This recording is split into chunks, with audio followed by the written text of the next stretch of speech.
네, 안녕하세요. 경제만화가 시작하도록 하겠습니다. 안녕하세요. 네.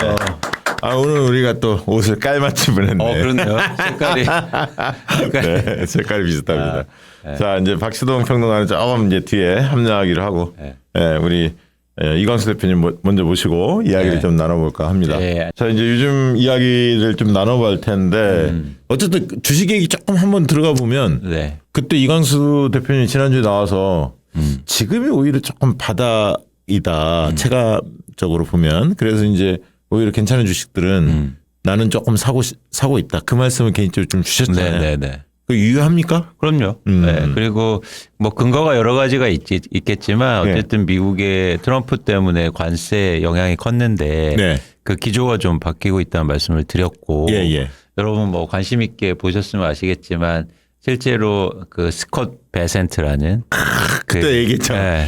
산모가 바뀐다. 네. 눈여겨보셔라. 바로 바뀌었어. 그렇죠. 그러니까 재무장관이 이제 전면에 나서지 않습니까? 네. 그러면서 시장의 분위기들이 조금씩 이제 바뀌어가고 있죠. 그러니까 월가가 원하는 이야기를 반영할 수 있는 그런 통로가 확보됐다. 약간 그렇게 봐도 되나요? 이제 그것도 의미가 있지만 저는 결국엔 경제는 저는 세 가지 정도가 중요하다고 보는데 예. 첫 번째는 돈을 벌려고 경제를 하지 않습니까? 그렇지. 그러니까 그 첨단에 있는 게 사실은 예를 들어서 뭐 기업들이잖아. 투자자들이죠. 투자자들. 첨단에 있으니까. 그러니까 그렇게 투자를 해본 사람이 일종의 어떻게 해서 돈을 벌고 시장이 움직이는 걸 아니까 네. 그런 부분에 대해서 스콧 베선트가 이런 어떤 관세라든가 트럼프의 경제 핸들을 잡으면 좀 시장 친화적이지 않을까 이런 생각을 했고요. 두 번째는 그러려면 이따도 잠깐 말씀드리겠지만 사실 이 돈을 버는 게 굉장히 어렵지 않습니까? 어렵죠. 그래서 진짜 공부를 열심히 해요. 그래서 누가? 그러니까 그렇게 예를 들어서 펀드 매니저나 뭐 애널리스트도 돈을 그렇고. 벌려고 하는 그렇죠. 사람들. 그러니까 예를 들어서 애들이 왜 공부가 안 하는 줄 아십니까? 돈하고 상관없다고 생각하기 때문이에요. 맞아. 이거 돈 된다 하면 눈을 사람들 그렇죠. 예를 들어 고스톱 친다 눈에 불 맞아요. 뜨고 하잖아. 잠도 안 자잖아요. 잠도 안 자잖아. 그러니까 사실은 돈하고 연결된 일을 하는 사람은 진짜 열심히 해요. 맞아. 네. 그리고 세 번째는 어쨌든 그 사람의 성향이라든가 뭐 이렇게 해왔던 걸 볼 때 좀 유연한 대응이 가능하다. 그래서 저는 그 사람을 봤거든요. 그래서 어느 정도 이제는 이제 해결 국면으로 조금씩 가지 않을까. 그러니까 속도의 문제긴 하지만. 그러니까 미국 그 얘기 많이 나오잖아요. 채권 시장이 불안하다. 국채 금리가 올랐다. 뭐 이런 얘기 나왔잖아요. 막 중국이 내다 판다. 그렇죠. 그리고 이제 애플이나 이런 데들 중국에 밀접한 관계 있는데 그런 걸 이제 트럼프가 의식하지 않을 수 없다. 뭐 이런 얘기도 나오면서 관세 이 부분들에 대한 속도 조절 막 이런 게 나오는 것 같아요. 그렇죠.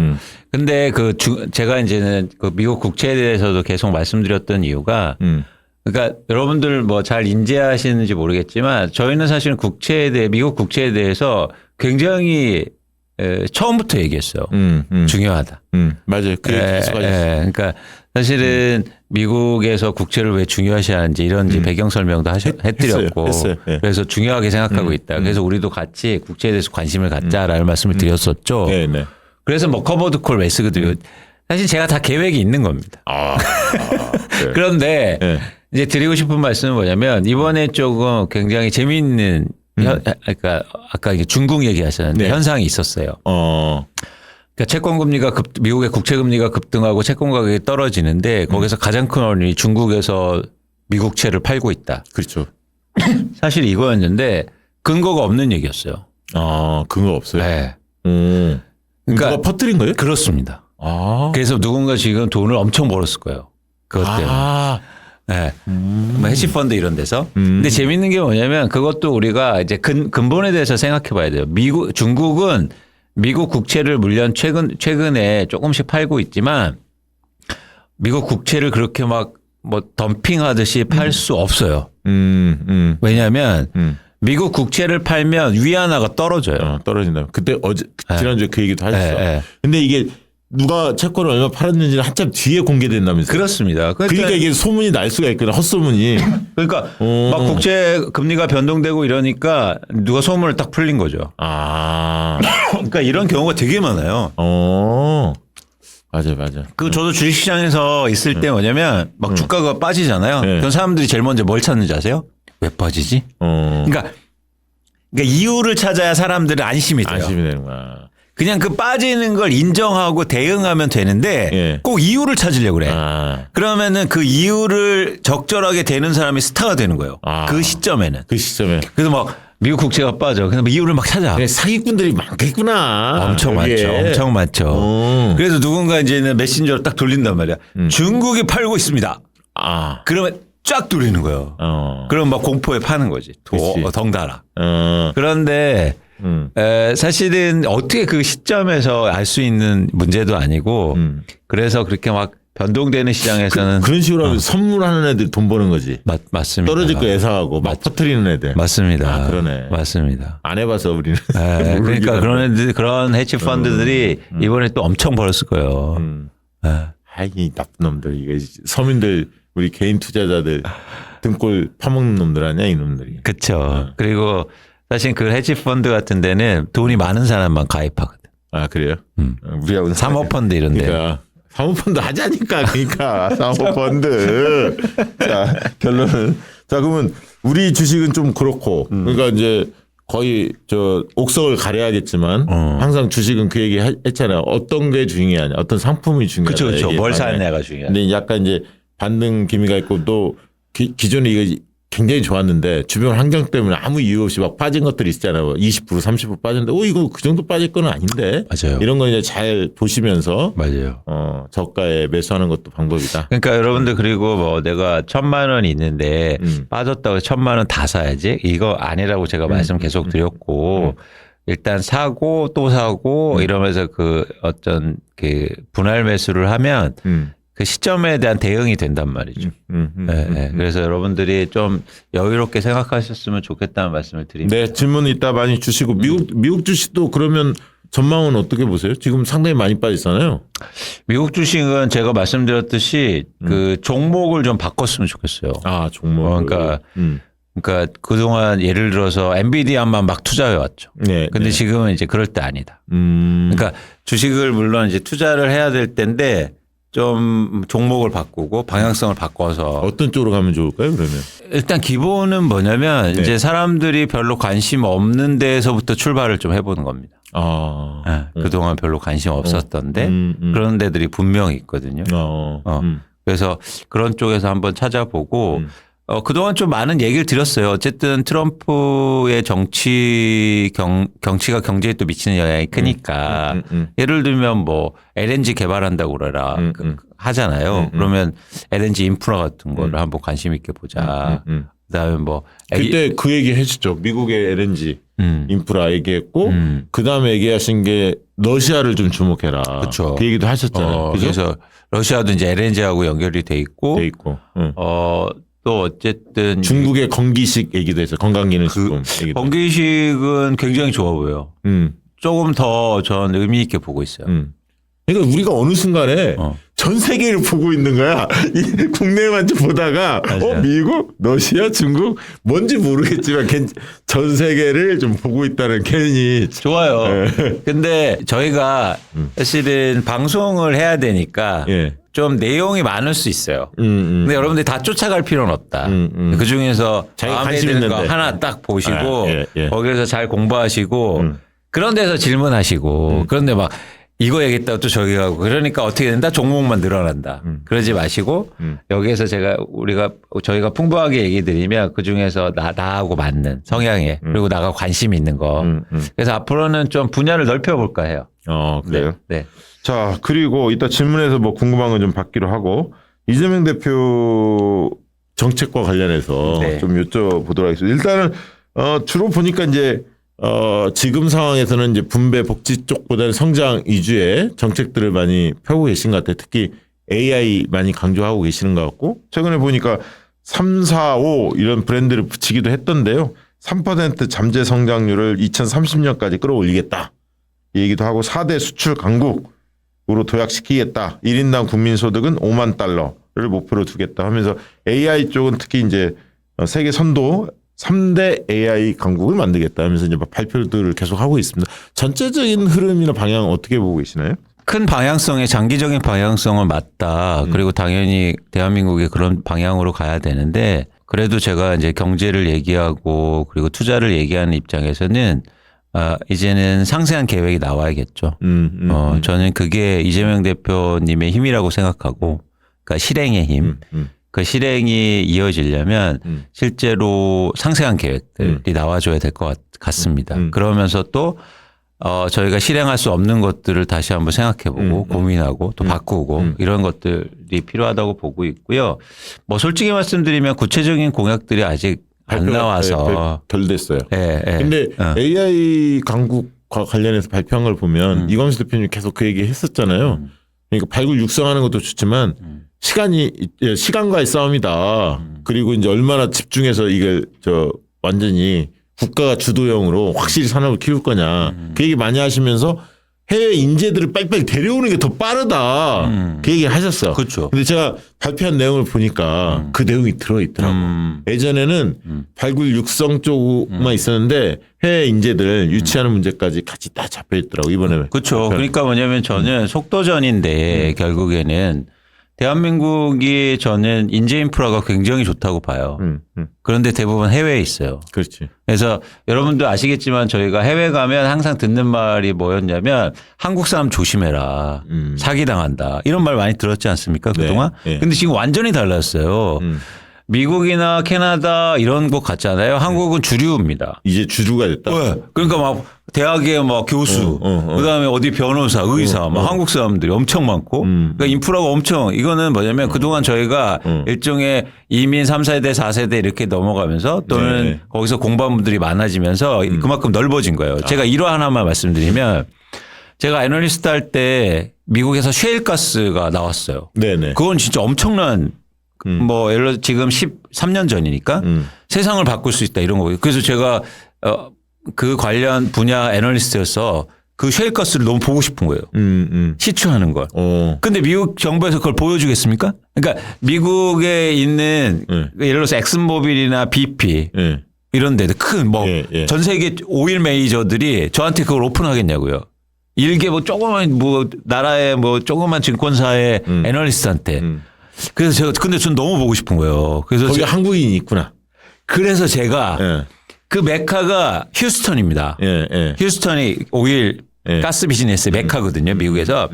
그래서 휴스턴 한인회에 전화했어요. 통하지 그러면. 그랬더니 제가 그 유전을 보고 싶다. 그랬더니 거기서 뭘 보내주냐면 휴스턴 한인 공학자 모임 명단을 보여줄 거예요. 그렇지. 그래서 제가 메일을 보냈습니다. 거기에서 막 했더니 충격적이에요. 엑슨모빌 바이스 프레지던트. 그리고 그래서 BP 뭐 이런 데 있잖아요. 이런 데 뭐 리서치 센터장. 한국 사람이요. 환영해요. 아침부터 저녁까지 다 사줘. 그러니까 얼마나 반갑겠어. 끌고 다니면서 여기가 이렇게 지금 시엘가스를 캐고 있어요. 그래서 우리나라도 빨리 여기서 지분 투자를 하고 그래서 우리나라도 산유국 될 수 있어요. 너무 간절하게 저는 그걸 보면서 대한민국은 진짜 이 인력이요 엄청나다. 근데 그러니까 제가 이 말씀을 왜 드린 게 뭐냐면 자 AI를 투자하기 위해서 인프라 투자도 필요하지만 데이터 센터 중요합니다. 그런데 오퍼레이팅하고 사실은 핵심은 뭐냐면 제가 볼 때 진짜 돈을 버는 건 소프트웨어에서 가져오는 거예요. 그렇잖아요. 예를 들어서 그 골드러시 할 때 금 캐는 사람이 아니었거든요. 청바지. 그러니까 우리도 그 생각을 해야 돼요. 전 이재명 대표님이 데이터 센터 만드는 거 중요하다. 그런데 우리는 이제 서비스 비즈니스 거기에서 뭘 창출할 건가. 거기에서 진짜 돈이 되는 거예요. 지속 가능성 있게. 그러면은 그런 것들을 고민할 때 결국 인재풀인데 예를 들어서 그동안 방향성은 뭐 AI 대학원 만들고 대학 만들어서 인재 그거 언제 키울 겁니까? 저는 전 세계 우리 그 엔지니어들한테 박사 교수들한테 그리고 그 분야에 메일 보내서 한국 좀 살려달라. 우리 당신을 원하고 있다. 대한민국 애국심을. 그러면 뭐 10명 중에 한두 명은 올 수 있지. 무조건 와요. 제가 볼 때. 조건만 맞으면. 아니 조건도 사실 잘 안 봐요. 애국심이 엄청 높다고요. 있지. 원래 이스라엘 애들이 원래 그걸 잘하잖아. 네트워크가 단단하잖아. 맞습니다. 걔네들이 저 미국 내에서 단단하거든. 나 이제 중국 애들도 많이 받아들였잖아. 본토에서. 그래서 맞습니다. 그래서 저는 이민청이 필요한 게 아니라 교민청이 필요해요. 그래서 교민들을 관리하고 인적 네트워크를 구성하고 예, 예. 그래서 그들을 계속 지원도 해주고 예, 재외국민들. 그렇죠. 그래서 대한민국 여기에 있으니까 걱정하지 마세요. 언제든지 대한민국에 오실 수 있습니다. 이게 중요하지. 그래 그러면 금방 인재 확보됩니다. 그렇지. 애플 뭐 엔비디아 다니는 한국 사람들한테 다 메일 보내는 거예요. 한국 오라고. 패트리어트, 애국심 막. 그렇게 했다가 이광수 만약에 대표님이 그런 역할을 여기서 하잖아. 조심해야 돼. 왜요? 미국 애들이 싫어해. 미국 애들이 이상한 애들 풀어갖고 막 잡아갈 수 있어. 조심해야 돼. 그러니까 저는 그가 아직 그러니까 정책 얘기나 이제 공약 얘기들이 많이 이제 될 건데 저는 소프트한 게 많이 나왔으면 좋겠어요. 예. 그러니까 뭐 인프라를 깔고 뭐 어디를 개발하고 돈보다 그런 소프트한 것. 그러니까 큰 물줄기를 잘 잡고 계시는 것 같은데 그 안에 약간의 뭐 이제 정책을 세부적으로 나중에 발표하다 보면 좀 아닌 것도 있을 거고 그런 건 빨리빨리 정리하고 그죠. 좀 확실히 힘을 쏟아야 할 게 뭐냐 중심과 부차를 잘 가려야 돼. 정책은 그쵸. 단계 한 2, 3년 내에 1, 2년 내에 나올 성과물하고 좀 길게 가져야 할 거 이런 것도 잘 준비해서 그쵸. 체감 높은 건 또 앞에 배치하고 그쵸. 막 그런 식으로 잘 정리하라는 얘기죠. 그리고 또 하나 뭐냐면 또 말씀드렸지만 소프트했으면 좋겠다 정책에. 예를 들어서 이런 거죠. 그러니까 지금까지의 방식은 도로가 막혀요. 그래 하나 더 깔아줄게. 이거라고요. 그렇지. 이거 하면 안 됩니다. 자 차가 막혀요. 차가 막혀? 그러면 출근 시간을 달리해. 야, 그때 그 얘기도 하셨어요. 네, 이거예요. 예를 들면 그때 그 얘기 하신 게 뭐였냐 기억나는 게 아이디어가 예를 들면 뭐 서울에 공무원들 출근 시간을 10시에 하고 뭐 예를 들면 그렇죠. 7시에 퇴근한다. 그쵸. 그러면 9시에 직장인들이 10시에 밀원 보기도 쉽고 맞습니다. 그죠? 퇴근하고 6시에서 7시 볼 수도 맞습니다. 있고 그러면 너시화가 좀 분산되죠. 분산되니까 분산되죠. 이런 정책을 했으면 좋겠다는 게 이광수 대표의 의견이. 근데 우리의 기존 방식은 뭐냐면 제가 잘 기억하지. 좋은 건 난 바로바로 받아들여. 고현준 보고 있나? 근데 우리나라는 차 막히면 야 하나 더 깔어. 그렇지. 그런 식으로 접근하지. 이러면 안 된다. 이제는 다른 거란 거죠. 네. 아주 좋아요. 좋아요. 네. 그리고 최근에 보니까 그때 국부 펀드 얘기하다가 AI 펀드를 이제 국민 펀드로 하겠다 이렇게 이제 전환하더라고. 그 국부 펀드란 이름보다는 국민 펀드가 훨씬 좋지. 맞아. 국민들한테 수혜가 돌아간다. 자산 형성에 도움을 주는구나. 그쵸. 느낌도 다르잖아요. 그렇죠. 네, 잘하시는 것 같아. 그런 거는. 맞습니다. 그렇게 용어도 되게 중요하고 마찬가지로 좀 그러니까 실용을 많이 얘기하시잖아요. 그 실용이라는 건 저는 그렇게 해석하거든요. 뭐냐면 다수한테 도움이 되는 게 실용이라고 생각합니다. 그러니까 우리가 저는 실용의 개념을 예를 들어서 실제적으로 도움이 되는 거에 국한되는 게 아니라 다수가 도움이 되면 전 실용이라고 생각하거든요. 그러면 예를 들어서 국민들이 그런 자산 형성에 다수가 도움이 된다면 그게 실용적 정책이죠. 맞아요. 그리고 이재명 대표 쪽에서 발표한 걸 보면 뭐 성장과 통합이라는 싱크탱크가 출범했는데 국민 제2 주소지 이제 추진한다는 내용이 있습니다. 네. 그러니까 되게 이제 부모님이 시골에 살다가 돌아가시면 그 자녀들이 그 집을 매각하거나 들어가서 살지 않으면 1가구 2주택이 되는데 대개는 팔리지 않고 집을 그냥 갖고 있잖아요. 상속받아갖고. 그렇죠. 이제 시골집 잘 안 팔리잖아. 그랬을 때 면세 혜택을 주는 방안 뭐 이런 것들을 적극적으로 고려해야 한다. 이런 내용인 것 같아요. 골자는. 네. 어떻게 보세요? 근데 그 문제 방식이 그러니까 이 주소지를 한다는 거잖아요. 그렇죠. 그러니까 이게 그냥 그 농촌이나 지방에 받은 상속주택을 그냥 1가구 2주택에서 빼주면 돼요. 근데 왜 그 복잡하게 생각해요? 주소지라는 말 필요 없이 네. 그걸 이렇게 범죄에서 빼주면 된다. 왜냐하면 1가구 2주소지를 하면요. 그러면은 예를 들어서 다주택자가 엄청 생길 수도 있고. 편법으로 또 하는 경우가 맞습니다. 많구나. 그래서 저는 그냥 빼주면 되는데 왜 그렇게 막 돌아가지? 고민하지? 그런 생각이 언뜻 들더라고요. 그러니까 상속받는 자산 중에 부모로부터 그렇죠. 그런 걸 빼주는 거. 그렇죠. 시골집. 그런 지역을 선정해서 예를 들어서 쇠퇴 지역이나 이런 지역을 선정해서 그런 지역의 시골집을 안 팔리는 지역들 받는 거는 그런 주택에서 제외해주고 그러니까 군단이라든가 이런 식으로 하면 되잖아요. 그렇습니다. 지정을 하면. 네. 그다음에 재산세도 면제해주고 예를 들어서 여러 가지 혜택을 또 줄 수도 있는 거고. 좋네요.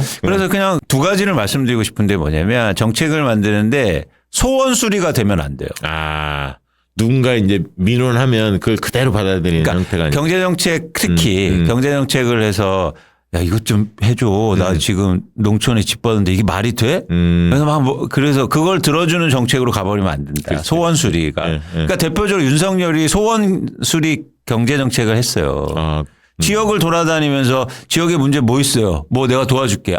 그거 내가 풀어줄게. 그러니까 구청장 정치를 한 거예요. 그러다 보니까 실제로 아무것도 못하고. 그 얘기는 말이죠. 전국의 구청장들을 욕보이는 건데. 들고 일어나, 들고 일어나. 윤석열이랑 비교하다니. 죄송합니다. 근데 그 의미가 아니라 지금 민원에 대해서 적극적으로 대응한다. 네, 근데 그렇죠. 그러니까 소원을 수리해주는 공약과 정책이 만들어지면 안 된다. 네. 두 번째는 저는 공약이나 정책을 할 때 힘을 뺐으면 좋겠어요. 막 이렇게 거창하게 1가구 2거주 막 이렇게 해서 주민등록을 바꾸겠습니다. 아니, 너무 거창하잖아요. 행정력이 엄청 소요되지. 그죠? 아니 힘을 빼고 그냥 본질은 뭐야? 그럼 빼줄게. 이렇게 하면 되잖아요. 그리고 네. 그 얘기 나와서 이것도 해묵은 공약 중에 하나는 옛날에도 봤던 것 같아요. 주민센터 있잖아요. 과거에 동사무소. 이걸 주상복합으로 개발을 해서 주택 공급을 하겠다 이런 아이디어도 좀 나온 모양이 아직 확정된 건 아닌데 이제 뭐 여러 학자들이 이렇게 결합하다 보면 밖에 아이디어들이 막 나오잖아요. 근데 이 정책에 대해서 좀 우리 또 이광수 대표 페북에 직접 쓰기도 했더라고요. 제가 공유했잖아요. 이 내용을 한번 보시라고. 어떻게 생각하십니까? 그러니까 저는 지금 일단은 어쨌든 이재명 대표님이 경선하시고 공약이 이제 한두 가지 나오는데 부동산 정책에서 제일 이게 먼저 나온 게 좀 의아했어요. 그러니까 물론 뭐 언론에서 그거를 보도한 측면도 있겠지만 그렇게 뭔가 생각이 그냥 좀 가장해서 얘기하면 생각이 없나? 지금 부동산 정책에서. 이거는 당의 그 캠프에서 공식 입장을 내지는 않았어요. 하나의 싱크탱크 중에 아이디어로 나온 정도에 네. 걸러질 겁니다. 네. 근데 조금 저는 부동산이 지금 대한민국에서 가장 중요한 분야고 그렇죠. 여러 가지로 의미가 큰데 이건 함부로 말은 안 돼. 맞습니다. 다 체크해보고 정제해서 그러니까 딱 발표할 것만 해야 돼. 아이디어가 막 쏟아지면 안 돼. 이게 예를 들어서 어떻게 해석되냐면요. 그러니까 주민센터에서 집을 아파트를 지을게 이렇게 하는 데는 순간 그럼 어떻게 해석되는지 아세요? 시장에서는? 공급 늘리겠네. 공급 없네. 물량이 딸리는구나. 물량 늘려고 하구나. 공급 못 하겠네. 주민센터에서 제가 서울에 주민센터가 한 450개 되는데 거기다가 평균 연면적이 300평 되더라고요. 최대 지을 수 있는 게 25,000호예요. 25,000호로 서울의 부동산 시장을 안정시키겠다? 그러니까 이건 어떻게 해석되냐면 거봐, 너나도 못하는 거야. 너는 할 거 없지? 이렇게 해석돼 버려요. 그러니까 전 충분히 할 게 많고 또 하나 이제 이따도 말씀드리겠지만 이제 특히 경제 정책을 만들 때 첫 번째는 뭐냐면 시장 분석을 잘해야 돼요. 정확히 지금 문제가 뭔지를 파악한 다음에. 그러니까 이제 그 얘기는 지금 진짜 공급이 부족한 거냐보다 따져야잖아. 맞습니다. 근데 공급하고 실제 그때 이야기한 거를 가격이나 수요 뭐 이런 얘기 했을 때 공급이 최상체가 아니다. 가격을 떨어뜨리는 데 있어서 그 얘기도 많이 하셨거든요. 그렇죠. 그러니까 뭐냐면 진짜 현실에 대해서 제대로 분석한 다음에 정책을 만들어야지. 정책을 나 이거 하고 싶어라고 만들어 놓고 시장을 해석하면 안 된다는 거예요. 그래서 물론 우리가 시간이 짧지만 뭐 50일, 40일밖에 안 남았지만 이 기조는 유지했으면 좋겠다. 그러면 아예 그냥 현실 분석만 하고 공약은 첨차 만들어도 돼요. 서두르지 않으셨으면 좋겠다. 설리는 건 내지 마라. 오케이. 네. 자, 그 얘기는 조금 이따 오늘 어차피 지금 그 부동산 관련해서 자료를 준비했으니까 보시면 설명해 주시면 될 것 같고 하나만 묻고 준비한 자료를 들어가 보도록 하죠. 한덕수가 알래스카 그 LNG 관련해서 뭐 서두른 느낌 있잖아요. 그 뭐 조만간에 간다 뭐 이 얘기 나오고 산업부 장관이 뭐 다음 주에 간다는 얘기 나오던데 이거는 이제 그 전에 이광수 대표가 하신 얘기가 있잖아요. 미국의 저 관세 압박을 했을 때 LNG로 우리가 눈을 돌릴 필요가 있다. 호주에서 많이 수입을 하는데 미국 거 좀 많이 사주고 자동차나 이런 거 보호하면 된다. 그래서 나는 처음에는 이광수 대표의 말씀을 듣고 정부가 정신을 차렸나 했더니 이게 아니라 아니에요. 뭐 쓸데없는 알래스카 가서 돈을 63조 들어가는 걸 맞아요. 미친놈 아니야? 그래서 근데 이제 최상목은 좀 속도 조절 얘기하고 뭐 논의는 하겠지만 최종 결정은 새 정부가 해야 한다 이런 입장인데 한덕수는 지 대선에 뭔가 이걸 가지고 활용해 먹으려고 하는 거 아닌가? 대선 나오려고 준비하고 있는데 그런 느낌이 듭니다. 이거 전반적으로 어떻게 보십니까? 그러니까 저는 일단은 미국의 속내를 좀 살펴보면 미국은 알래스카라든지 LNG 개발을 하고 싶어요. 근데 돈이 없단 말이죠. 돈이 없어요. 네. 누가 거기에 투자하겠습니까? 그렇지. 그래서 이제 만만한 데를 찾는 거죠. 만만한 데를 보니까 대한민국이 만만하네. 그래서 이제 저희를 찍은 것 같고. 네네. 그러니까 결국엔 거기에 인프라를 투자해라. 그러면 당연히 미국 경기도 좋아지고 미국의 LNG 생산도 증가하고 알래스카도 개발될 거 아닙니까? 네.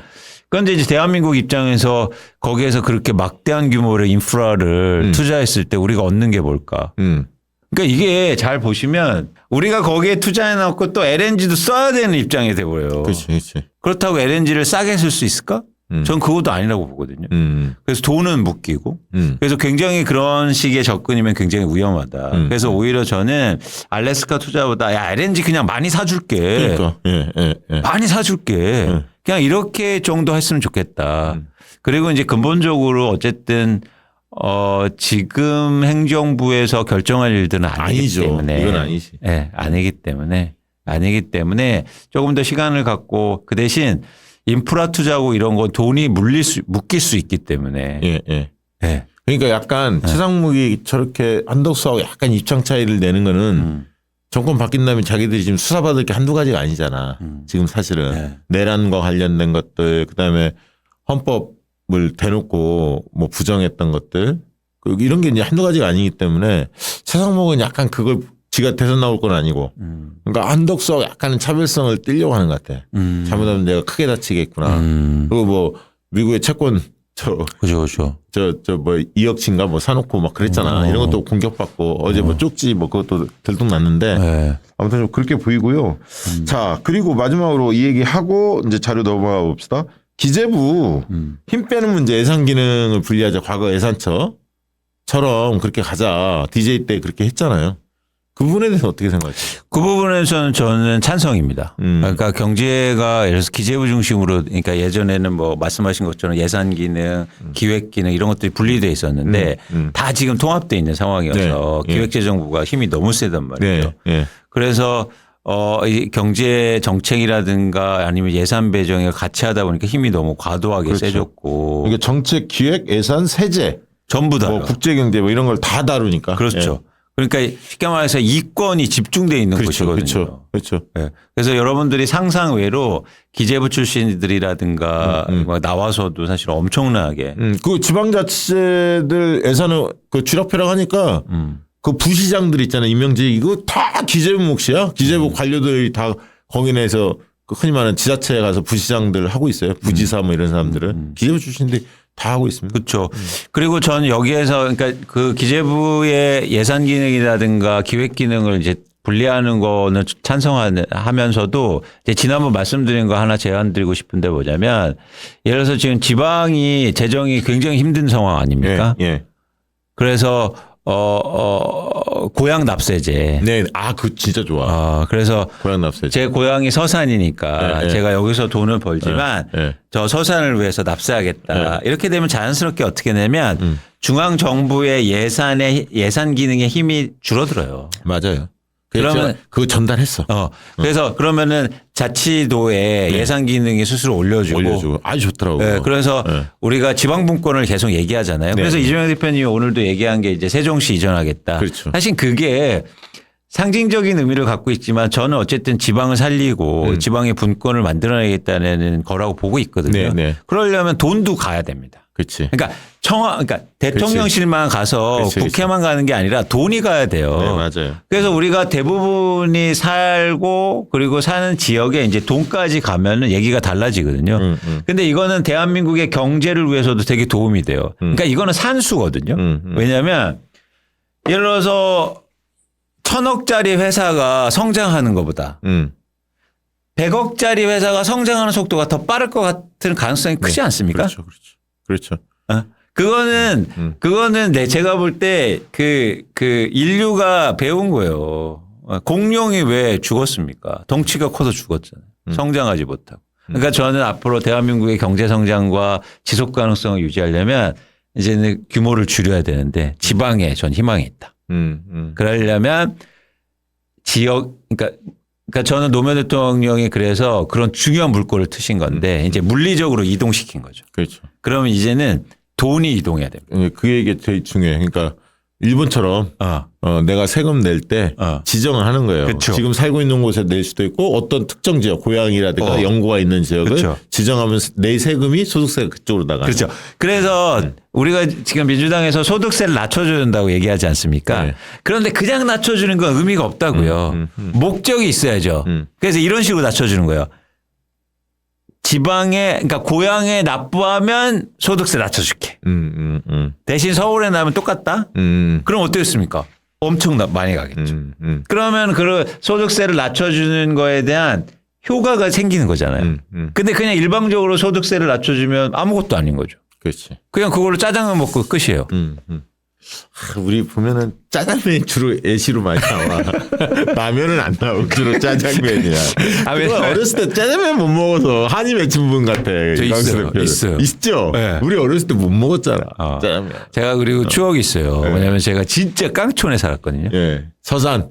서산에서도 들어간. 예. 근데 제가 초등학교 2학년 때 글씨를 진짜 잘 썼어요. 글씨를 잘 써서 학교 대표로 예. 그래서 시내, 읍내 이제 글씨 대회를 나가요. 근데 이제 그 담당 선생님이 2명 나가는데 저보고 이제 읍내에 가니까 점심으로 짜장면 먹을 거다. 그때 최고야 최고. 그래서 집에서 500원을 가지고 오는 거예요. 아직도 기억나. 500원을 갖고 오래요. 그래서 500원 챙겨서 글씨 대회 나갔지. 읍내. 그랬더니 짜장면 집에 다 갔더니 충격적이었어요. 550원으로 오른 거예요. 그럼 선생님 내주지 않아? 그래서 제가 그럼 어떻게 합니까? 그 선생님이 뭐라는 줄 알고 50원 내주면서 전 그게 너무 충격이었어요. 50원 내일 갖고 와. 이야, 그 선생님 대단하시다. 그래서 제가 그 50원과 짜장면 트라우마가 있어. 돈을 벌어야겠구나. 50원. 좋습니다. 자, 오늘 그 준비한 내용들 한번 좀 다뤄보도록 하시죠. 그러니까 저는 그 주택 공급 관련해서 주택 공급 관련해서 그러니까 지금도 그러니까 아까 주택 정책 관련된 말씀을 드렸는데 그러니까 서울의 아파트 가격이 오릅니다라고 했을 때 왜 오르냐고 항상 원인 파악을 할 때 아파트가 부족하다는 말을 많이 하잖아요. 네. 그러면 자연스럽게 어떻게 이어지냐면 그러면 집 많이 지으면 집값 빠지지 이렇게 이어져요. 그렇죠? 예. 그런데 봤더니 집 지을 땅이 없네? 예. 그러니까 어떻게 연결되냐면 그래서 집값 계속 오르는 거야. 이렇게 돼버려요. 그러니까 공급 부족이라는 게 두 가지 측면에서 문제가 있는데 첫 번째는 뭐냐면 진짜 집값이 오르는 이유가 아닐 뿐만 아니라 두 번째는 뭐냐면 집값 상승의 원인을 주택 공급 부족해서 찾으면 해결점이 안 보여요. 어디서 공급합니까? 그러니까 늘 그래서 신도시 하나씩 뽐뽐뽐 만드는 거 아니야? 그렇죠. 그래도 집값이 오르잖아요. 오르지. 그래서 일단 제가 오늘 간단하게 말씀드리고 싶은 건 뭐냐면 말씀드리기 전에 박시동 대표가 오셨습니다. 박수 네네. 네, 저 죄송합니다. 네네. 계속 하시죠. 모든 게 체육 탓이야. 다음 주부터는 저희가 녹화 시간 옮기기 때문에 절대 안 늦겠습니다. 저는 1시 반 공지가 됐나요? 네, 1시 반. 알겠습니다. 다음 주. 알겠습니다. 예. 그래서 이제 그래프 하나 보이고 제 말은 좀 간략하게 말씀드릴게요. 이거 보세요. 이게 서울의 아파트의 입주 물량과 가격 변동 그래프를 같이 그려드린 겁니다. 특이한 지점이 보이지 않으세요? 뭐냐면 가격이 오를 때 공급이 증가해요. 그러니까 가치가. 네. 그러니까 이건 뭐냐면 아까 말씀드렸듯이 공급이 증가한다고 가격이 빠지거나 아니면 예를 들어서 공급이 실제로 우리가 마주하는 시장의 가격 변동 요인이 아니라는 겁니다. 그러니까 이거를 그러니까 현실에 대한 제대로 분석을 해야 공약이든 정책이든 나올 수 있는데 그런 측면에서 여러분들이 꼭 막 아파트를 많이 지으면 집값이 떨어질 것처럼 얘기하고 또 공급이 안 돼서 집값이 오를 것처럼 얘기하는 거는 사실 틀릴 수 있다는 거 꼭 말씀드리고 이게 되게 충격적이더라고. 요 그래프만 하나 사람들한테 보여줘도 저 공급 막 이 만능주의에 빠진 사람들 있잖아. 맞습니다. 그걸 깰 수가 있어. 실증적인 데이터잖아요. 이게 굉장히 중요한 것 같아요. 그렇습니다. 그리고 이제 다음 장을 말씀드리고 싶은 게 그럼 왜 집값이 올랐냐. 사실 이게 핵심이거든요. 그러니까 뭐냐면 이게 강남이 많이 올랐지 않습니까? 근데 반포자의 아파트에 투자로 산 비율이요. 어떻습니까? 이게 투자로 사는 사람들이 계속 증가한단 말이에요. 그러네. 그러니까 예를 들어서 집은 정해져 있는데 투자하는 사람들이 계속 사. 어떻게 집값이 안 오릅니까? 사실 이게 핵심이거든요. 부채질하는 거죠. 그렇죠. 그러니까 사실 이 투자하는 사람들 대한민국에서 부동산 투자하는 사람들을 어떻게 할 건가가 사실 집값을 안정시키고 집값을 예를 들어서 중서민을 살 수 있는 집값을 만드는데 가장 핵심적인 거라고 봐요. 근데 여기에 약간 작전 세력도 좀 있는 거 아니에요? 강남에? 서로 예를 들면 돈 이렇게 서로 올리고. 뭐 그럴 수 있죠. 그런데 중요한 건 뭐냐면 이 데이터에서 보시는 것처럼 이건 뭐냐면 일종의 갭 투자를 하는 사람들인데 계속 증가하지 않습니다. 아, 그러네. 전세 매매 건수가. 그렇죠. 그러니까 전세 매매를 준 물량이거든요. 그 아파트 단지에서. 그러면은 내가 거주하지 않고 있단 말이거든요. 그렇지. 그러면 투자 비율이 계산돼요. 아, 그러네요. 그러니까 이거예요. 이걸 어떻게 할 건가. 근데 이걸 문재인 정부에서는 정확히 원인 파악을 했어요. 제가 볼 때. 근데 방법을 잘못 썼어요. 뭐냐면 행동을 변화를 일으키려고 이걸 뭐냐면 징벌 했어요. 보유세와 이런 걸 통해서. 네네. 그런데 제가 계속 말씀드리지 않습니까? 경제에서는 징벌하면 안 된다. 사람들을 인센티브로 움직여야 된다. 그래야 움직여요. 그러니까 나그네의 해와 바람처럼 바람을 불면 옷을 안 벗는다고요. 그래서 부동산 정책에 햇볕 정책이 필요했다. 앞으로도 필요하고. 결국 뭐냐면 투자를 못하게 하는 햇볕 정책은 뭐가 있을까요, 그럼? 더 좋은 투자처를. 그것도 좋아요. 더 좋은. 그래서 주식시장의 활성화가 필요한 거예요. 그렇지. 봤더니 주식시장이 훨씬 좋네? 예. 주가 조작 없네? 이러면은 돈이 그쪽으로 몰리겠죠. 그렇죠. 너무 좋은 방식. 이런 게 바로 인센티브. 두 번째는 뭐냐면 실거주하는 분들의 인센티브를 훨씬 올리는 거예요. 그렇지. 그래서 1가구 1주택자한테 혜택을 많이 주는. 그렇죠. 그러면은 비교한다면 난 투자로 집 갖고 있는데 1가구 1주택 혜택 엄청 받네. 아이 나도 내 집에 살아야겠다. 투자 안 하고 이런 거거든요. 그러니까 인센티브로 사람들을 움직여야 돼요. 아, 중요한 포인트네. 그런데 이 고민을 하셔야 된다. 근데 아직도 집이 부족하다. 아직도 집을 더 줘야 된다라고 해서 주민센터 부시고 거기서 지을래요 하면 안 된다. 알겠습니다. 예. 정말- 박시영 대표님 오셨으니까 이제. 예. 끝났어? 아니 계속 할 수는 있는데 아니요. 아니, 저는 뭐다 오늘 듣고 당신들이 싶다. 자, 그러면 예. 제가 광고 하나 하고 예. 오늘 또 박신 대표 준비한 거 듣고 또 질의응답도 받고 그렇게 하겠습니다. 먼저 셀티 아이 영상 광고 있나요? 네. 영상 광고 만나보도록 하겠습니다. 새로운 광고네요.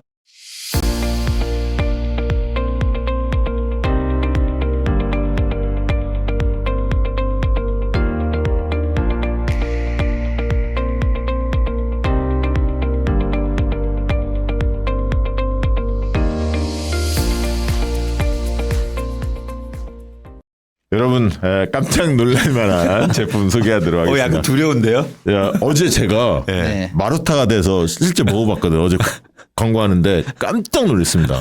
그러니까 수요일날 히프신문 방송하다가 네. 이 셀티아이 제품을 소개를 하면서 먹어봤거든요. 네. 근데 진짜 30분 이내에 장에서 빵이에요? 요동이 쳐서 바로 화장실을 가게 됩니다. 요즘에 제가 조금 힘들었거든. 시원하게 해결했어. 진짜로. 너무 근데 제가 우리 멤버십 회원들이 오픈 채팅방에서 이 제품 이야기가 나왔었어. 너무 좋다고. 셀티아이 제품이 많이 이용하는 분들이 많이 계시더라고. 이미 유명하더라고. 사실 아시는 분들은 유명하더라고. 이게 그래서 보면 네이버의 리뷰 평점이 4.9점이에요. 지금 5점 만점이거든. 굉장히 평가가 좋은. 그러니까 화장실 때문에 되게 그 고민이 많은 분들 많잖아요. 시간을 오래 앉아 있고 저도 좀 오래 앉아 있는 편이거든. 근데 일찍 일어나는 분들이 있으시잖아요. 근데 이제 아이들도 좀 힘들어하는 아이들도 꽤 많고 이럴 때 셀티아이 유산균이 굉장히 좋습니다. 이게 화장실이 즐거운 제품인데요. 이 셀티아이 유산균은 건강기능식품 전문기업이죠. 셀로닉스가 연구 개발하고 18년간 꾸준히 사랑받는 대한민국 대표 유산균. 특히 여성분들이 잘 알더라고. 이 제품에 대해서. 변비 때문에 좀 고생하시는 분들 많이 여성분들이 좀 계시잖아요. 많으시잖아요. 세계보건기구에서 정의하는 유산균입니다. 충분한 양으로 건강상 이익을 주는 살아있는 미생물이 바로 유산균이죠. 유산균은 바로 살아있어야 합니다. 셀티아이 유산균은 18년 동안 사랑받는 특별한 이유가 있습니다. 원료부터 배송까지 전 과정 14도 이하 냉장 관리와 이중 보호 포장으로 먹기 직전까지 보호하기 때문에 장까지 살아 있습니다. 핵심 균주와 맞춤 균주 조성으로 나에게 맞는 제품 선택 또한 가능합니다. 작년 한 해 동안 셀러닉스 ERP 기준으로 약 66만 개 셀티아이가 소비자를 만났다고 합니다. 66만 개 팔린 거야. 작년 한 해 동안. 올해 3월 기준 네이버 리뷰 평점 4.9점에 달하고요. 지금 네이버에서 셀티아이 검색해서 많은 후기 직접 확인하시기 바랍니다. 아주 좋은 제품입니다. 특히 유명한 제품이군요. 유명한 제품입니다. 이거 지금 있는데 제가 이따가 먹을 거예요. 저도 이따 먹을래요. 30분 이내에 화장실 가셔야 합니다. 네. 자, 두 번째 광고 인터넷 비견 만나보도록 하겠습니다. 당연하죠. 비교와 속도는 빠르게, 혜택은 빵빵하게. 비교와 인터넷 비교 원할 땐 인터넷 가입. 적용속도 인터넷 가입을 원할 땐 비교원. 네, 이 제품은 돈 버는 제품이죠. 최대 128만 원까지 돈을 벌 수 있는 3년마다 한 번씩 굉장히 요즘에 많이 유명해진 제품이 바로 비교원, 인터넷 비교원 제품입니다. 그러니까 인터넷이라든가 휴대폰, 정수기 렌탈 3년에 한 번씩 교체를 하거든요. 그렇죠. 근데 이제 그거를 뭐 통신사를 바꾼다든가 인터넷 업체를 바꾼다든가 이렇게 하면 네. 혜택이 부여되는 거예요. 인터넷 경우에는 신규 가입 시 최대 48만 원, 그리고 휴대폰 통신사 바꾸면 최대 50만 원, 정수기 렌탈까지 변경하면 또 최대 30만 원에서 무려 총 최대 128만 원까지 혜택을 부여받을 수 있다고 합니다. 그 댓글 올라온 거 보면 실제로 뭐 100만 원 얼마 받았다 이런 분들이 많이 나오더라고요. 근데 사실 그때 이광수 대표님이 부자가 되려면 돈을 아껴야 한다. 그럼요. 그 얘기 많이 했다. 그러니까 이런 제품에 대해서 관심 가지셔야 돼요. 그래야 돈 벌어. 근데 여러분들이 이 인터넷이나 어쨌든 저희가 뭐 스마트폰도 통신료도 그렇지만 인프라가 깔려 있잖아요. 그렇죠. 거기에 대해서 뭐 수요자가 한 명 들어온다고 해서 비용이 증가하지 않거든요. 그래서 소비자가 한 번 들어오는 데 대한 이익이 굉장히 커요. 회사 입장에서는. 회사 입장에서. 그러니까 뭐냐면 근데 그러려면 회사를 소비자를 끌어오려고 하는 예를 들어서 홍보비라든지 마케팅 비용을 충분히 쓸 수 있는 거예요. 그렇지. 그러니까 그게 일종의 투자라고 생각하는 거지. 맞아요. 그래서 네. 인터넷 비교인 좀 자신 있게 이야기를 해요. 뭐냐면 이제 누적 가입자가 60만 명 이상이 되고 현금 사은품 누적 23년 동안 983억을 쏘았다고 그래요. 현금 사은품으로. 굉장히 튼튼한 법인 기업이고 보안 사고, 개인정보 보안 사고 한 건도 없었다고 하고요. 그래서 자신 있게 내놓는 게 뭐냐면 지원금이 지금 최대 128만 원 준다고 그랬는데 타사보다 만약에 적다면 차액의 150% 보장해 드린다고 합니다. 그만큼 자신 있는 거야. 왜냐하면 거기서 거기거든. 아까 서비스가 그렇잖아요. 그렇죠. 당신도 똑같잖아. 똑같죠. 누가 혜택을 더 많이 주냐의 게임이거든. 여기서 자신 있다. 네. 그리고 사은품 나 필요 없어 하는 분들을 위해서는 55인치 삼성 TV로 선택하실 수 있는 혜택까지 부여합니다. 그리고 신규 가입했는데 소개한 친구가 가입을 하게 되면 신세계 상품권 최대 4만 원 무제한 드리는 이벤트 또한 진행 중에 있다고 해요. 1670-2571 전화 주시거나 아니면 네이버에 인터넷 비교원 검색해 주시면 좋겠습니다. 상담 바로 신청 가능합니다. 자, 우리 박신동 대표 어떤 내용으로 오늘 뭐부터 토문을 할까요? 열어주시겠습니까? 그냥 뭐 가볍게 그러면 예. 일단 오늘 금리 예. 이 한국은행 금리 결정이 있었으니까요. 또 우리 경제만화방 우리 독자님들이 점점 수준이 높아지시니까 이런 뉴스들은 이제 챙기고 가셔야 되니까 금리는 동결됐어요. 아, 동결됐어요? 2.75. 근데 동결될 거라는 건 뭐 시장에서 한 88% 확률로 다 예측하고 있었던 거니까 네. 동결 자체는 뭐 별 이슈가 안 되는데 근데 보통 때 이 정도면은 그냥 거의 90몇 %, 100% 예측인데 조금 입맛이 애매한 거죠. 88? 이런 거죠. 그리고 실제로 어저께부터 이제 발표되기 전까지 약간 외국계 쪽에서 조금 인하에 배팅한다라는 약간 튀는 느낌을 좀 받아요. 시장에서. 그래서 누가 와도 동결인데 혹시 깜짝 인하하는 거 아니야? 이런 소리가 조금 들렸었어요. 에이 설마 하긴 하지만 근데 왜 그랬느냐가 이제 중요한데 우리 경제가 너무 안 좋아요.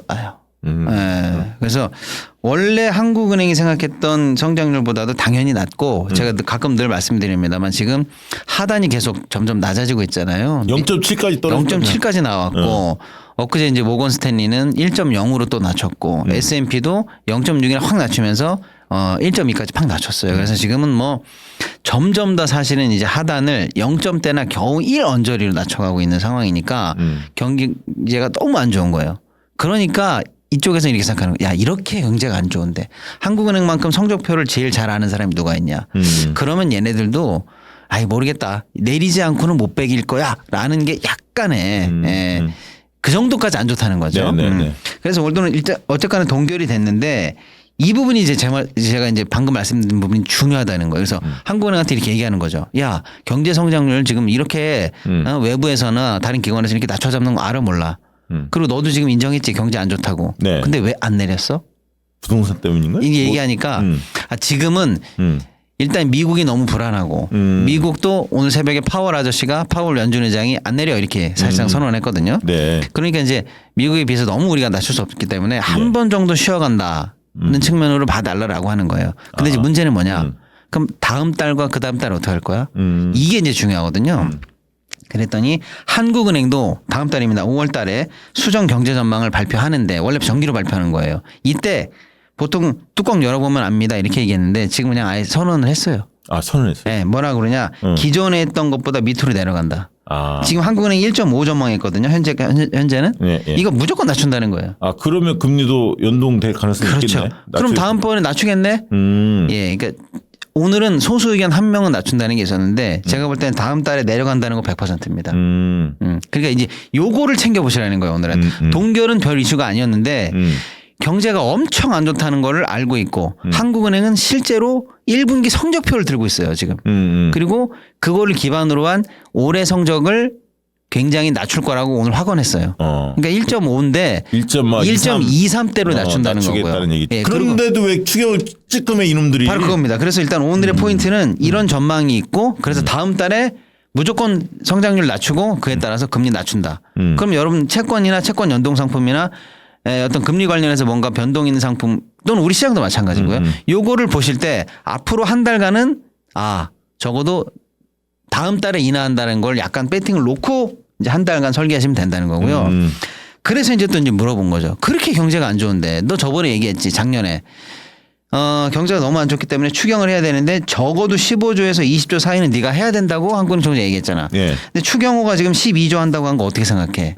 이렇게 제처럼 어떻게 생각해? 이렇게 싸가지 없이 물어보진 않았죠. 네, 그랬더니 답을 딱 냈습니다. 그때 내가 15조 20조 사이니까 대충 18조 정도 해야 된다고 할 때가 벌써 작년이야. 그리고 그때는 2.0에서 1.8 정도로 떨어질 때였어. 네. 그러니까 요 정도를 하면은 0.2를 올려붙일 수 있을 거야 우리 경제가. 이렇게 할 때 내가 분명히 하라고 그랬지. 이렇게 얘기했는데 지금 뭐야. 한국은행이 다음 달에 전망하면 1점 초반이 나오는 거예요. 네, 네. 이렇게나 낮아졌잖아. 그런데 이제 12조 겨우 한다고? 내가 볼 때 이거 12조 하면은 0.1 겨우 올라갈 똥 말똥이야. 그러니까요. 그러니까 뭐예요? 택도 없이 부족하다는 걸 얘기해 준 거예요. 2차 추경 얘기가 벌써 나오더라고. 그러니까 무조건 새 정부 들어가면 그냥 2차 추경 가야 된다. 그러니까. 이런 거를 이제 뒤에 깔고 있다. 이렇게 좀 말씀드리고 그게 벌써 싶습니다. 이제 제가 유심히 봤는데 주식에도 약간 반영이 되더라고. 네. 이게 2차 추경 얘기 나오니까 또 관련된 민생 회복과 관련된 주식들이 있잖아요. 그런 것들이 약간 움직임이 있더만. 네. 딱 보니까. 예, 일단 오늘 그 금리는 요 정도로. 그러면 아까 거기에 대해서 하나만 더. 네. 그러면 5월달 이후에 금리가 약간 더 내려갈 가능성이 있으면 네. 투자하는 사람들 입장에서는 어떤 네. 포인트에 좀 주목해야 하나요?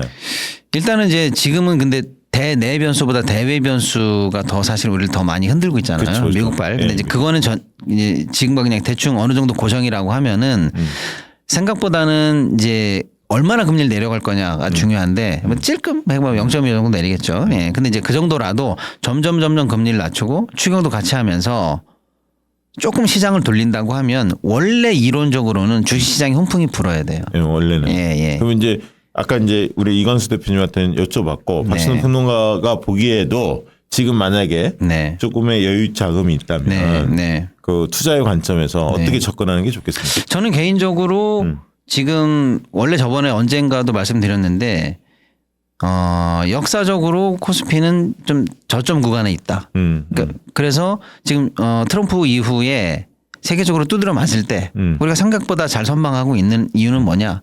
맞을 거 다 맞아. 더 맞을 데도 없다. 너무 많이 맞았다. 그러니까 안 내려간다. 여기가 어느 정도 바닥은 형성하고 있다. 그래서 충격적인 이벤트만 없다면 위로 갔다 올라갈 가능성이 많고 특히 정치적 불확성이 해소되고 정권 바뀌죠. 추경 어쨌거나 해서 내수 살린다고 하죠.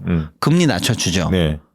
그러면 약간 가라앉을 그렇죠. 수도 있네. 근데 이제 우리가 예. 흔히 이야기하는 이미 선 반영이 됐다는 이야기들 많이 하잖아요. 주식은. 네. 그러면 제가 이렇게 한번 여쭐게요. 두 분에게. 정권 교체가 이제 50일 이후면 이제 이루어지는데 그러면 그 효과가 지금 주식에 선 반영이 돼 있는 겁니까? 아니면 앞으로 조금 더 반영될 가능성이 있다고 보십니까? 저는 반영 안 됐다고 봐요. 아직은. 네. 그리고 그건 시장에 일단 의구심을 좀 갖고 있다. 어떤 의구심일까요? 그러니까 예를 들면 정권이 바뀐다고 해서 경제가 좋아질까? 이 투자자들이. 물론 뭐 개인 투자자들은 좀 다른 판단을 하고 있는데 기관에서? 기관이나 외국인들이. 외국인들이. 네, 그래서 원래 기관과 외국인들이 흐름을 좀 먼저 잡아주긴 하죠. 그렇죠. 대개는. 그리고 사실은요, 특히 연기금이 내란 이후로 힘을 너무 많이 뺐어요. 주가가 막 빠지는데 엄청 샀거든요. 연기금에서. 그러니까 그러려고 그러니까 일종의 하방을 그러니까 받치려고. 그냥 여력이 별로 없겠네. 그러니까 여기서 더 한국 주식을 늘리기에 힘이 없기 때문에 결국 외국인들이 이제 증시를 크게 이제 변화시킬 가능성이 아니, 있는데. 타임즈의 100대 인물로 올해 주목하는 이재명 대표가 또 선정도 됐는데. 근데 예. 제가 볼 때 뭐냐면 어떤 의구심이냐면 정치가 경제를 바꿀 수 있을까? 해방은 놓잖아. 해방은 놓기 윤석열 쉽지. 우리가 봤잖아. 해방은 놓기 쉽지. 근데 예를 들어서 좋게 만들 수 있을까? 그러니까 저는 그건 어떤 걸 가끔 느끼냐면 외국인 투자들이 사실은 이런 거죠. 쉽게 말하면 삼성공화국 아니야? 대한민국이 네. 이제 조금 벗어나지 않았나? 근데 뭐 바뀐 게 별로 없잖아요.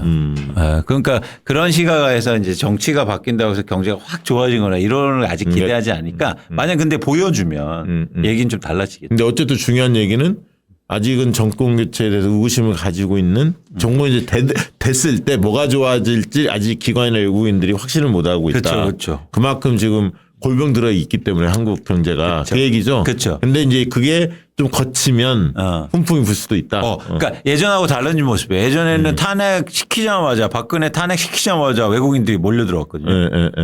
그러니까 이게 흥미로운 게 뭐냐면 이번에는 그러지 않더라고요.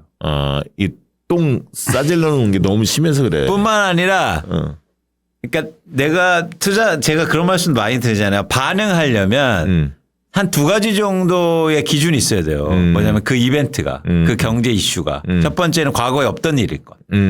한번 탄핵 겪어봤기 때문에. 그렇죠. 그렇기 때문에 이제는 탄핵만 된다고 해서 한국 좋아 사야지라는 거는 아닌 것 같아요. 외국인들한테 이재명이라는 정치인의 유능함 이거 좀 알려줘야겠네. 좀 다를 거다. 나는 그게 있거든.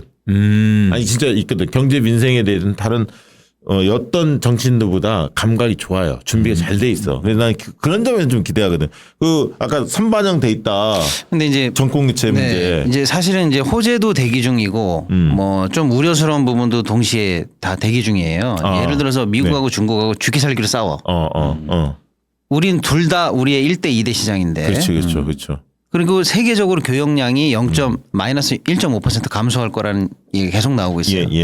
이런 게 우리의 수출을 많이 해야 되는 우리나라 입장에서는 대외 변수 입장에서 너무 안 좋은 환경으로 가고 그러네. 있죠.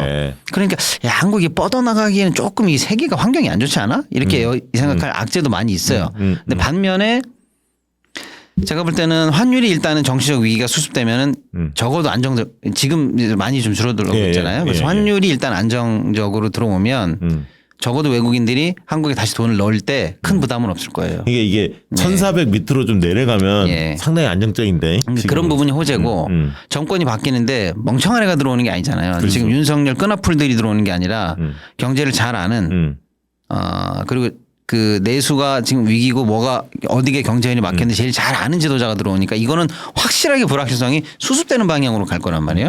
이거 호재라고 저는 봐요. 이상한 독재자가 들어온 거랑 다르잖아요. 그렇죠. 그래서 일단은 환율 안정이 되고 있다. 그리고 정치적 위기가 수습되고 있다. 그리고 상법 개정을 재추진할 것 같아요. 민주당이. 약속하더라고. 예, 오늘도 이제 본회의에서 이제 재의결을 아마 제가 하는 걸로는 알고 있는데 또 거부할지 안 할지 모르겠어요. 어쨌거나 이재명 대표 체제에 다시 들어오게 되면 이거 들어가요. 예. 이거는 외국인들이 볼 때 참 좋은 부분이고요.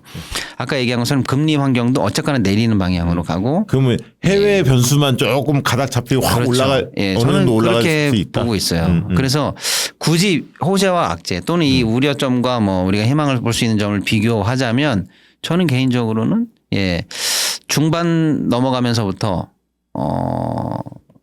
뭐 좀 탄력을 많이 받을 것 같아요. 중반이면 언제를 얘기하는? 뭐 5, 6월 달 넘어가서부터는 특히 이제 임기 초반에 정말로 이제 약간 일신하는 모습을 보여주고 하면 좋아질 것 같아요. 근데 제가 볼 때는 그 대외 변수도 우리만 나쁜 게 아니에요. 대외 변수는 전 세계가 다 힘든 거죠. 트럼프 때문에. 근데 제가 사실은 걱정하는 건 뭐냐면 저번에도 한번 말씀드렸습니다만은 나라 국간을 다 털어먹었잖아요. 지금. 그리고 뭐 좋은 거 하나 없는 망해먹은 집안을 네가 물려받아라 이러고 지금 집어 던지는 거거든요. 이 책임을 다 그래서 한 번에 좋아지지는 않죠. 당연히. 그렇죠. 지금 쓸 돈도 없어요. 그런 상황에서 이 책임을 다 이재명 정부가 만약에 출범하면 이재명 정부의 뭐 무능 바꿔봤자 소용없자 이런 식의 그 경제 레토릭을 가지고 오히려 경제 망하기를 더 빌 것 같아요. 아니 그게 이제 지방선거 보수들이. 저들의 지방선거 전략이에요. 그럼요. 그래서 우리가 너무 환상적인 걸 보여주는 게 아니라 희망의 우리 방향성 보여주되 지금은 어두운 터널 그렇죠. 6개월 1년 우리 고생해야 한다. 그거는 그대로 맞아요. 보여줘야 돼. 맞습니다. 민낯을. 맞습니다. 그러니까 저도 아까 이제 말씀하신 거 필요한데 3, 5 뭐 이런 거 있잖아요. 조금 저는 낮출 필요가 있다. 이거지. 그러니까 너무 막 그렇게 예전에 MB가 한 것처럼 747처럼 이렇게 하지 이런 거 그거는 우리 방송에서 많이 하고 있어 지금. 왜냐하면 이게 말한 대로 DJ IMF 극복했던 그 시절에 메시지를 잘 고민할 필요 있어. 허리 졸라면 우리가 함께하자. 그러니까 국민들이 막 좋은데요. 근무기 막 내고 막 그랬잖아. 그러니까 지금 터널의 저희 끝이 아니라 초입 단계거든. 그렇죠. 지금 긴 터널에 어려운 국면을 지나야 하니까 맞습니다. 그런 얘기를 제가 전달을 저도 했고 맞아요. 민주당 쪽에. 맞아요. 그러니까 지금은 정신 승리가 필요한 게 아니거든. 맞아. 우리 잘할 수 있어. 화이팅하자. 전 이거는 안 된다. 이거는 안 된다. 실제적으로.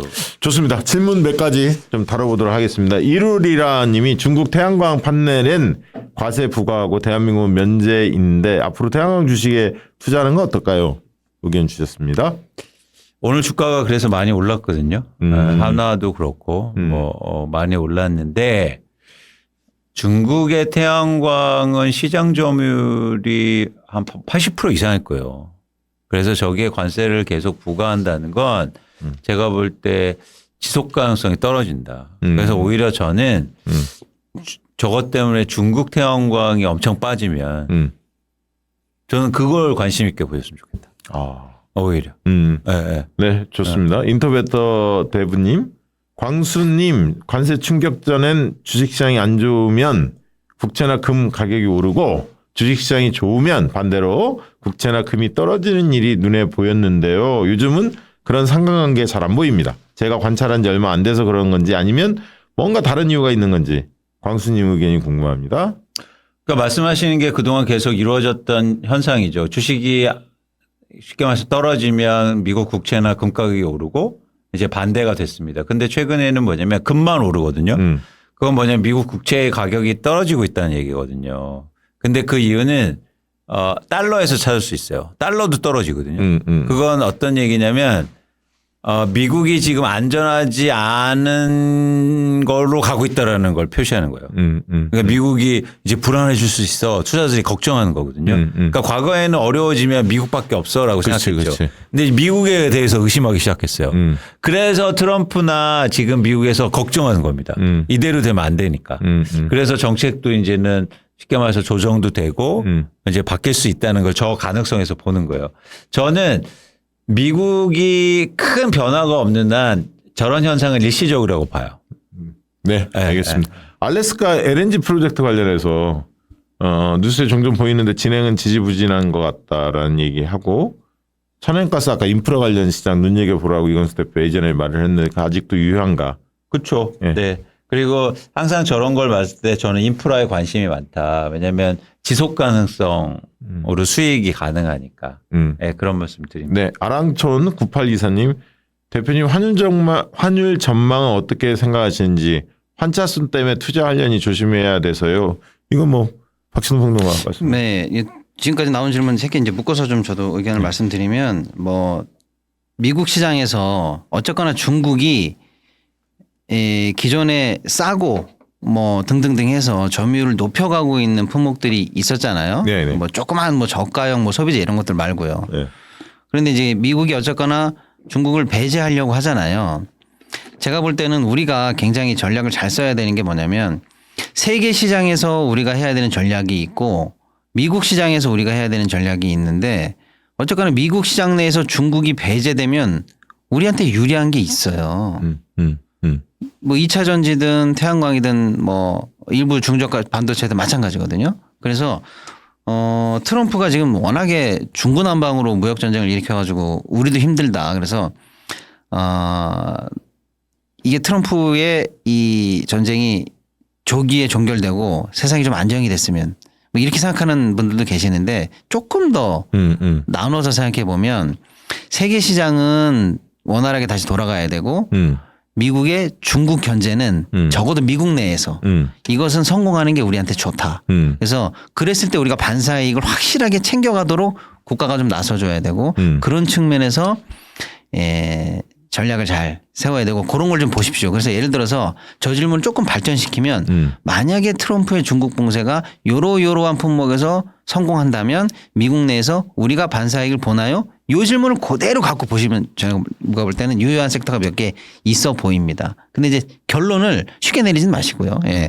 워낙에 지금 태양광 중국 점유율이 높기 때문에 단박에 끝나가지고 그걸 다 한화가 한 방에 먹을 수 있다. 이건 좀 어려울 수도 있으니까요. 예. 네. 그다음에 이제 기존에 금, 달러 뭐 얘네들이 움직였던 공식들이 지금 다 깨지고 있어요. 근데 원인은 저도 이광수 대표님 말씀에 100% 똑같은 생각을 하고 있어요. 그런데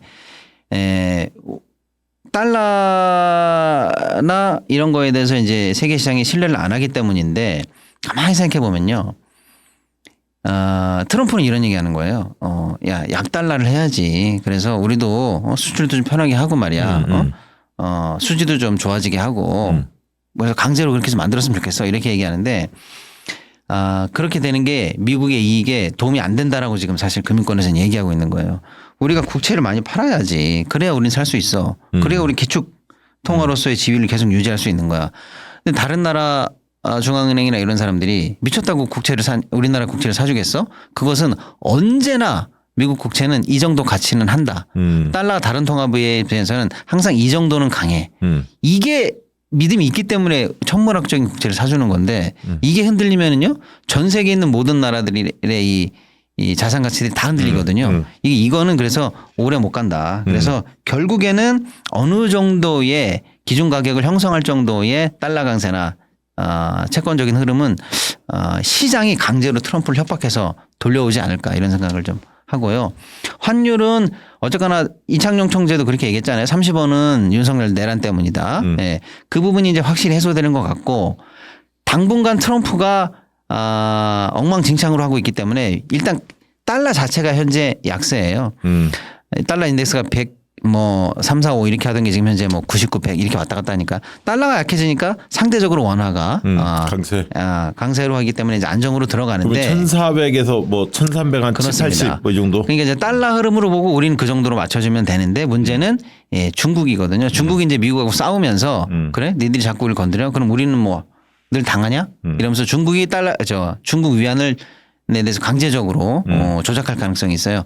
그것 때문에 다시 이제 중국이 수출을 위해서 위안화를 이제 뭐 좀 낮추면서 미국을 공격할 가능성이 있거든요. 그럼 이제 위안화가 우리 흐름에도 또 이제 약간 간섭을 하니까 달러가 우리를 환율을 낮춰주는 효과와 위안화가 다시 올려주는 효과 이걸 동시에 같이 그게 같이 보셔야 될 것 같습니다. 크게 단기에는 출렁거림이 적을 수도 있겠네요. 1,400 내외 이 밴드 내에서 움직일 가능성이 좀 있다고 알겠습니다. 봅니다. 국장은 친에너지 전력, ESS, 로봇, AI 관련주가 향후 좋아 보이는데 이광수 대표 생각은 어떤지 궁금하다고.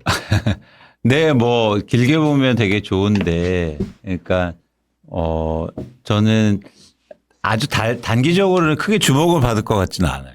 네, 그동안 뭐 워낙 관심을 많이 받았던 분야여서 네. 그래서 저는 물론 길게 보시고 접근하시는 건 괜찮지만 네. 뭐 단기적으로 보거나 이런 어떤 아까 말씀드린 것처럼 저는 소비주 관심 있게 보거든요. 계속 네. 말씀드리지만 네. 네. 그렇게 일단 보고 있습니다. 네. 남상수님, 킨더모건을 몇 주 가지고 있는데 분기별 배당은 덤이고 주가가 목표 수익을 달성했을 때 매도하면 되나요? 또는 장기간 계속 보유하는 것이 좋을까요? 그러니까 저 말은 뭐 배당은 어쨌든 정해진 거고 목표 수익을 만약 달성했을 때 어떻게 하냐는 건데 목표 수익을 달성하면 파는 방식도 있고 예를 들어서 내가 10불에 샀는데 네. 주가가 13불로 올랐잖아요. 예. 그런데 저는 주식 투자할 때 이렇게 오르잖아요. 예. 그러면 이제는 팔지 않았으면 좋겠다. 오, 그래요? 네, 그러면 이제 작전을 좀 바꾸는 겁니다. 어떻게 바꾸냐면 예를 들어서 10달러에서 13달러로 올랐잖아요. 네. 그러면 기본적으로 손절 범위를 정하거든요. 그러니까 예를 들어 볼게요. 절반은 팔고? 아니요, 이렇게요. 그러니까 10달러, 그러니까 손절은 평균적으로 8% 정도를 범위로 정하거든요. 예. 그러면은 10달러면 10달러에 샀을 때는 만약 주가가 9.2달러로 떨어지면 강제로 팔아야 돼요. 근데 만약에 이게 이렇게 정했는데 올랐어요. 13달러가. 그러면은 여기에서 8%를 다시 정하는 겁니다.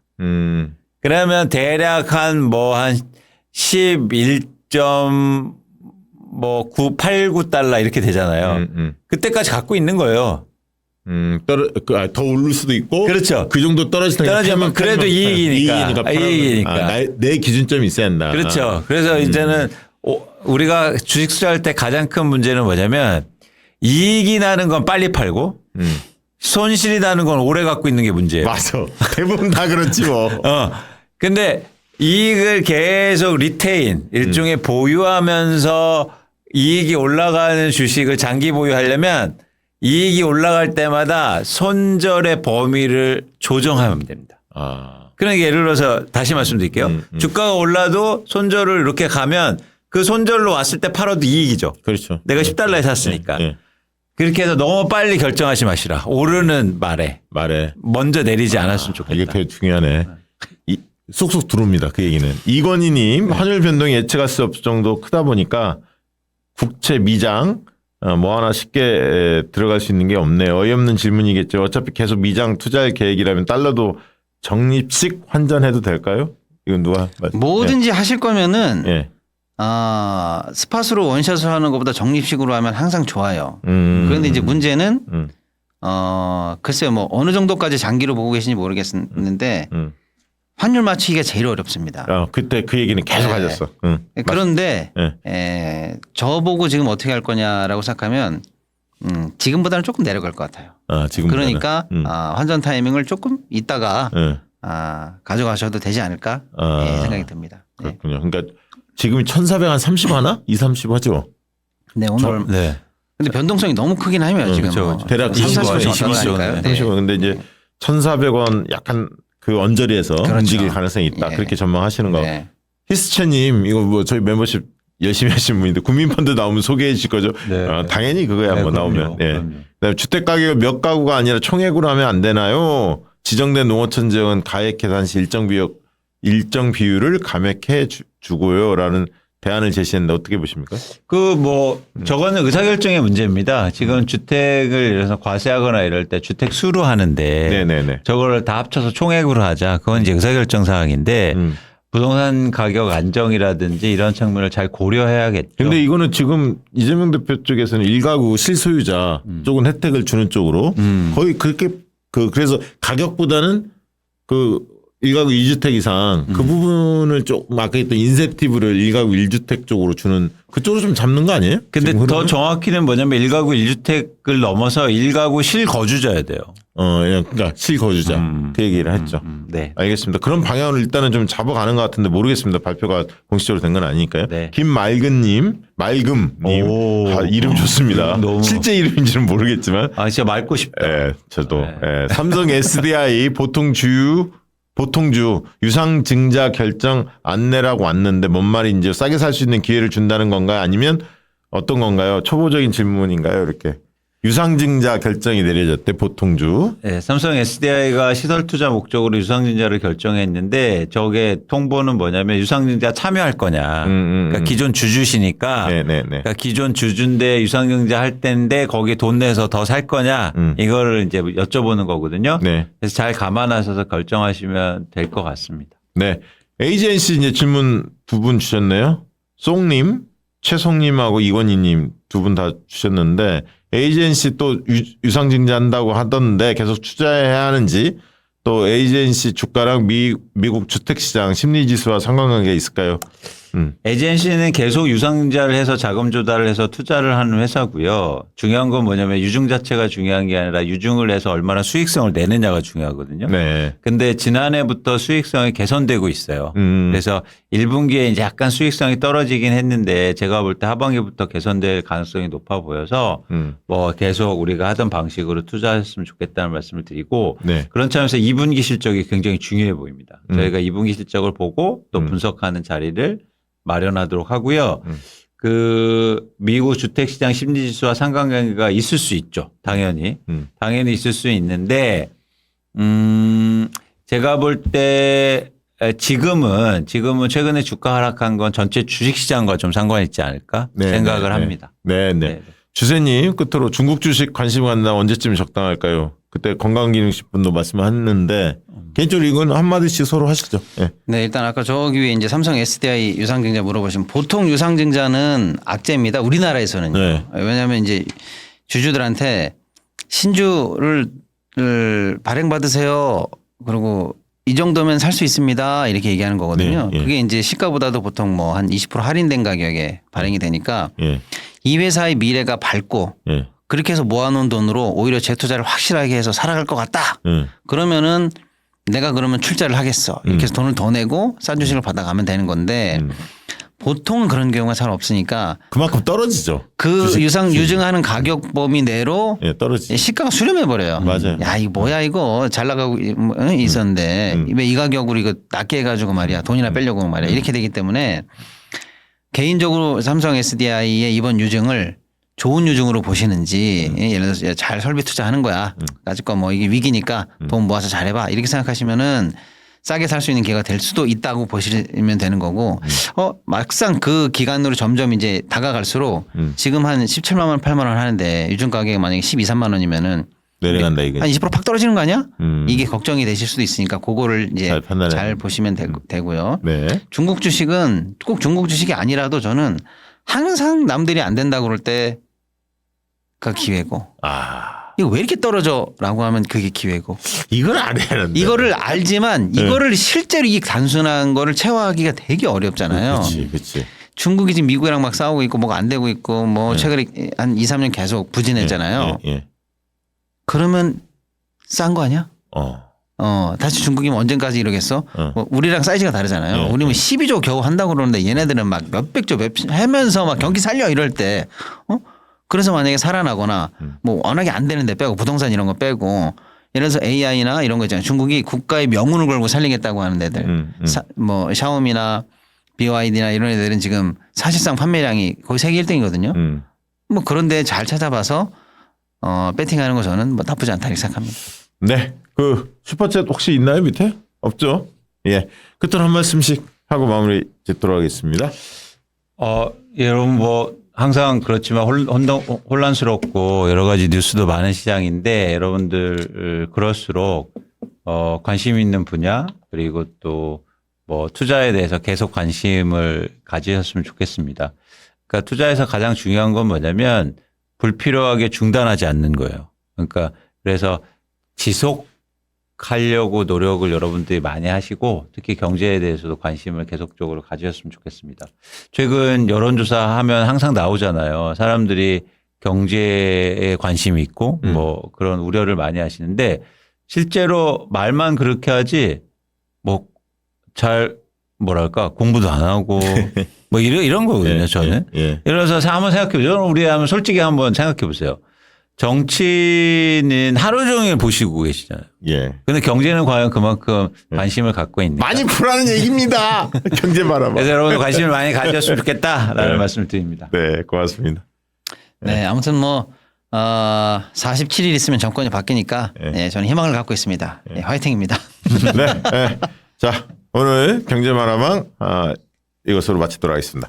고맙습니다. 고맙습니다. 감사합니다. 양질의 상품을 착한 가격에 박시영TV.com